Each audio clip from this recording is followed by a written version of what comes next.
na nang makilala ang babaeng nagbigay sa'kin ng inspirasyon, na gumawa ng homework at makinig sa leksyon. Kaya nag-aral ng mabuti para sa aking future life, at lalong-lalo na para sa aking future wife. At kapag break time, lagi tayong magkasabay.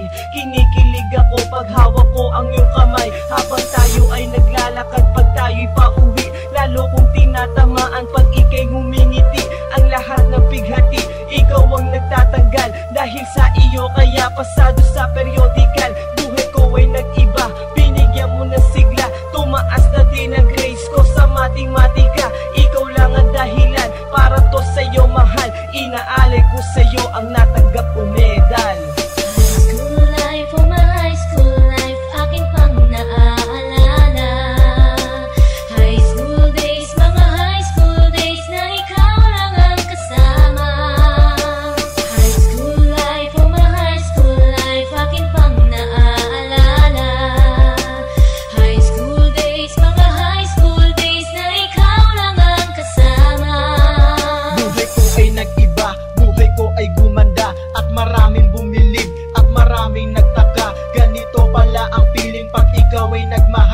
Araw-araw at gabi-gabi akong nagdarasal na sana'y ikaw na nga ang inilaan sa akin. Makasama ko sa buhay para aking mahalin. Nang ako yung sagutin, muntikan na akong madrop, pero dahil sa iyo, naabot ko pa ang ulap. Ngunit ang kapalit, bakit ka bigla nagbago? Lagi kang tulala at parang lagi kang kabado. Hindi ka pumapasok, saan ka nagpupunta? Bumababa na mga grado mo, ano ba ang problema? Nakausapin ka, bigla ka napaiyak. Mabigat ang iyong dala-dala at yan ang natiyak.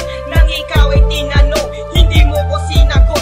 Tumakbo ka pa, alis na para bang ikay takot. Bakit? School life, oh my high school life, akin pang naaalala. High school days, mga high school days na ikaw lang ang kasama. High school life, oh my high school life, akin pang naaalala. High school days, mga high school days na ikaw lang ang kasama. Tandang-tanda ko pa, Lunes ng umaga nun. Bakit ang daming pulis? Ano bang meron ngayon? Narinig ko ang usapan na meron daw trahedya. Fourth year student ang nakita sa